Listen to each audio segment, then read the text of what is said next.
Hello, അപ്പോൾ ഇന്നത്തെ video വന്നിട്ട് ഒരു കുഞ്ഞു വ്ളോഗാണ്. റംസാനിലെ ഈവനിങ് വ്ളോഗാണ്. അപ്പോൾ ഇന്നത്തെ നോമ്പ് തുറക്കാനായിട്ട് കുറച്ച് വിഭവങ്ങളൊക്കെ ഉണ്ടാക്കുന്നുണ്ട്. വല്ലാണ്ടല്ല, ചെറിയ ഐറ്റംസൊക്കെ. അപ്പോൾ അതൊക്കെ ഞാൻ ഇന്ന് ഉൾപ്പെടുത്തിയ ഒരു കുഞ്ഞു വ്ളോഗായിട്ട് എടുത്തതാണ്.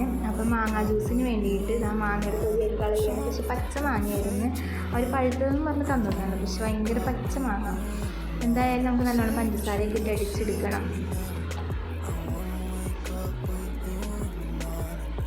ഇനി ഇതാ നമുക്ക് ജ്യൂസിന് വേണ്ടിയിട്ട് കുഞ്ഞു പീസായിട്ട് എടുക്കുന്നുണ്ട്. പിന്നെ അതിൻ്റെ കൂടെ 2-3 ഈന്തപ്പഴം കൂടി ചേർക്കുന്നുണ്ട്.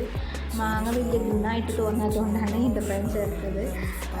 ഇനി ഇതിലേക്ക് നമുക്ക് പഞ്ചസാരയും കൂടി ചേർത്തിട്ട് നല്ലതുപോലെ അടിച്ചെടുക്കണം. അപ്പോൾ ഈന്തപ്പഴം ഇതുപോലെ കുഞ്ഞു പീസാക്കി എടുക്കണം കേട്ടോ. ഒറ്റവടിക്ക് ഇട്ടതിന് കുരുമ കളഞ്ഞിട്ട് ഒറ്റവടിക്ക് ഇട്ടതിനാൽ ചിലപ്പോൾ അടിയൂല. അതുകൊണ്ട് ഇങ്ങനെ ചെറിയ പീസാക്കി ഇട്ടിട്ട് അതിൻ്റെ കൂടെ തന്നെ ഇട്ട് അടിച്ചാൽ മതി. അപ്പോൾ ഇതാ നമുക്ക് ഇതിലേക്ക് ആവശ്യത്തിനുള്ള വെള്ളം കൂടി ഒഴിച്ച് കൊടുത്തിട്ട് നല്ലതുപോലെ നമുക്ക് ഫൈനായിട്ട് അടിച്ചെടുക്കാം. അപ്പോൾ ജ്യൂസിൻ്റെ പണി കഴിഞ്ഞിട്ട് വേണം അടുത്ത പണിയിലേക്ക് ഇറങ്ങാനായിട്ട്. അപ്പോൾ ഇത് നേരത്തെ അടിച്ച് വെച്ച് കഴിഞ്ഞാൽ അതവിടെ നല്ലോണം തണുത്ത് കിട്ടുമല്ലോ ആ സമയമാകുമ്പോഴേക്കും. അപ്പോൾ നമുക്ക് വേഗം തന്നെ അടിച്ചെടുത്തിട്ട് വരാം. ഇവിടെ ആ ഒരു ചട്ടിയിൽ നല്ലോണം സവാള അടന്ന് വാടിക്കൊണ്ടിരിക്കുന്നുണ്ട്. അപ്പോൾ ഇത് നിങ്ങൾ ഉണ്ടാക്കിയാണെങ്കിൽ ഇതിലേക്ക് നമ്മൾ ആവശ്യത്തിനുള്ള വെളിച്ചെണ്ണയും പിന്നെ അതുപോലെ ഒരു സവാള കുഞ്ഞതായിട്ട് അരിഞ്ഞതാണ്.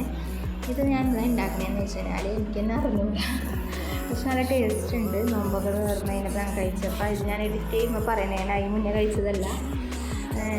ഇതെന്തെന്നാണെന്ന് വെച്ച് കഴിഞ്ഞാൽ നമ്മൾ കട്ട്ലേറ്റൊക്കെ ഏകദേശം അതുപോലെയൊക്കെ തന്നെ ഉള്ളിൽ മുട്ട പുഴുങ്ങിയിട്ട് പീസാക്കി വെക്കണതാണ്. അപ്പോൾ ആ സവാള നല്ലോണം വാടിക്കഴിയുമ്പോൾ നമുക്കതിലേക്ക് ഇഞ്ചിയും വെളുത്തുള്ളിയും പച്ചമുളകും വേപ്പിലയും കൂടി ചതച്ചത് ചേർത്ത് കൊടുക്കാം.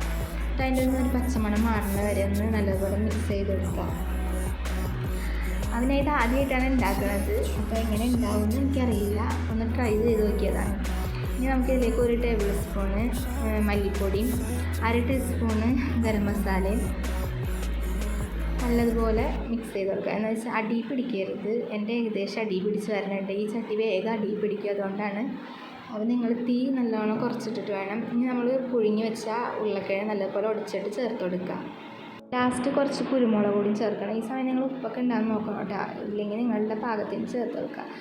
ഇതുപോലെ നമ്മൾ നടുക്ക് കയ്യിൽ കുറച്ച് മസാല വെച്ച് പുരട്ടിയിട്ട് അതിന് നടുക്കിയിട്ട് നമ്മൾ ഈ പുഴുങ്ങി വെച്ച മുട്ടയുടെ പകുതി ഭാഗം എന്ന് പറഞ്ഞാൽ 4 ഭാഗമാക്കണം ഒരു മുട്ട. അതിൽ ഒരു പീസ് എടുത്ത് നടുക്കോട്ട് വെച്ചിട്ട് ഇതുപോലെ നമ്മൾ ഉന്നക്കായൊക്കെ ഇതാക്കൂലേ അതുപോലെ ചെയ്ത് കൊടുക്കണം.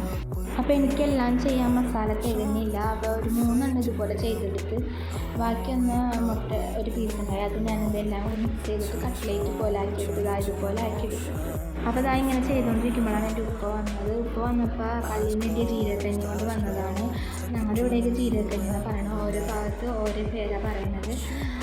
ഇനി നമ്മൾ ചെയ്ത് വെച്ചത് നമ്മളുടെ മുട്ടയുടെ മിക്സിലേക്ക് മുക്കിയിട്ട് നമ്മൾ കട്ട്ലേറ്റ് ചെയ്യുന്ന പോലെ തന്നെ ബ്രെഡ് പൊടിച്ചതിലേക്ക് ഇട്ടിട്ട് നമ്മൾ സാധാ കട്ട്ലേറ്റ് ചെയ്യണ പോലെ തന്നെ, വേറെ വ്യത്യാസമൊന്നുമില്ല. അങ്ങനെ തന്നെ നമുക്ക് ചെയ്തെടുക്കണം. ചെയ്യുമ്പോൾ പതുക്കെ ചെയ്തെടുക്കണം, പൊട്ടിപ്പോവാതെ വിധത്തിൽ പതിയെ ഇങ്ങനെ ചെയ്തെടുക്കണം. അങ്ങനെയെല്ലാം നമുക്കിതുപോലെ ചെയ്തിട്ട് വേറൊരു പാത്രത്തിൽ മാറ്റി കൊടുക്കണം. കുറച്ച് നേരം കഴിഞ്ഞിട്ട് നമ്മൾ ഫ്രൈ ചെയ്തെടുക്കണം. ഒറ്റയടിക്ക് ഫ്രൈ ചെയ്താൽ ചിലപ്പോൾ പൊട്ടിപ്പോകാൻ ചാൻസ് ഉണ്ട്. അടുത്തത് നമ്മൾ ചെയ്തെടുക്കണം എന്ന് പറഞ്ഞാൽ മറ്റേത് നമ്മൾ ഫുള്ളായിട്ട് ചെയ്തെടുത്തിട്ടുണ്ട്. അപ്പോൾ ഇത് വന്നിട്ട് ഞാൻ ഇതിന് മുന്നേ ഒരു വീഡിയോ എടുത്തിട്ടുണ്ടായിരുന്നു, ചിക്കൻ പൊട്ടിത്തെറിച്ച്. അപ്പോൾ അതിൻ്റെ മസാല ബാക്കി വന്നിട്ടുണ്ടായിരുന്നു. അപ്പോൾ ഞാനിവിടെ കുറച്ച് ചെമ്മീൻ എടുത്തിട്ടുണ്ടായി, അതിലേക്ക് മസാല അന്ന് പുരട്ടി വെച്ചിട്ടുണ്ടായിരുന്നു. അപ്പോൾ നല്ലതുപോലെ മസാലയൊക്കെ പിടിച്ചിരിക്കുകയായിരുന്നു. അപ്പോൾ ഞാനിന്നിപ്പോൾ ബ്രെഡിൻ്റെ ബാക്കി വന്നിട്ടുണ്ടെങ്കിൽ കൂടി അതുപോലെ മുട്ട ബീറ്റ് ചെയ്തതുണ്ട്. അപ്പോൾ ഞാൻ ഇതുപോലെ തന്നെ ആ മുട്ടയിലേക്ക് മിക്സ് ചെയ്യുക, അതിന് ബ്രെഡിലേക്ക് എടുത്തിട്ട് നമുക്ക് ഫ്രൈ ചെയ്തെടുക്കാം. ഫ്രൈ ചെയ്യാനുള്ളതൊക്കെ കുറച്ച് നേരം കഴിഞ്ഞിട്ട് ചെയ്യാനുള്ളൂ. അപ്പോൾ അതിന് മുന്നേ കുറച്ച് പാത്രങ്ങളൊക്കെ കഴുകിയെടുക്കാനുണ്ട്, അതൊക്കെ വേഗം കഴുകിയെടുത്തിട്ട് വേണം നമുക്ക് ഫ്രൈ ചെയ്യാനുള്ളത് എന്ന് പറഞ്ഞാൽ ചൂടപ്പടി കഴിക്കാൻ വേണ്ടിയിട്ടാണ്. കുറച്ച് നേരം കഴിഞ്ഞിട്ട് ഫ്രൈ ചെയ്തത്. അപ്പോൾ നമുക്കിതൊക്കെ ഒന്ന് വേഗം കഴുകിയെടുക്കണം. ഇനി നമ്മളിത് ഫ്രൈ ചെയ്തെടുക്കുന്നത്. ഫ്രൈ ചെയ്യുമ്പോൾ സൂക്ഷിക്കുന്ന എണ്ണ നല്ലോണം ചൂടാവണം. എന്നിട്ട് പതിയെ മറിച്ചിട്ട് കൊടുക്കണം. ഒറ്റയടിക്ക് മറിക്കുമ്പോൾ പൊട്ടാൻ ചാൻസ് ഉണ്ട്, ഉള്ളിലേക്ക് എണ്ണയും കയറും. എന്തായാലും പതിയെ കുക്ക് ചെയ്തെടുത്താൽ മതി. ഉള്ളിലുള്ളതൊക്കെ നമ്മൾ വേവിച്ചെടുത്ത സംഭവമാണ്. ഇനി ഇത് കഴിഞ്ഞിട്ട് വേണം നമ്മൾ ചെമ്മീൻ കൂടി ഫ്രൈ ചെയ്തെടുക്കാം. ഇനി ബാങ്ക് കൊടുക്കാൻ കുറച്ച് നേരം കൂടി ഉള്ളൂ. അപ്പോൾ ഇതിന് മുന്നേ വേഗം ഇതൊക്കെ ചെയ്തെടുക്കട്ടെ. അപ്പോൾ അൽഹംദുലില്ലാഹ് നമ്മുടെ ബാങ്ക് കൊടുത്ത്. അപ്പോൾ ഇന്നത്തെ വീഡിയോ ഇഷ്ടമായാൽ എന്തായാലും ലൈക്ക് ചെയ്യുക.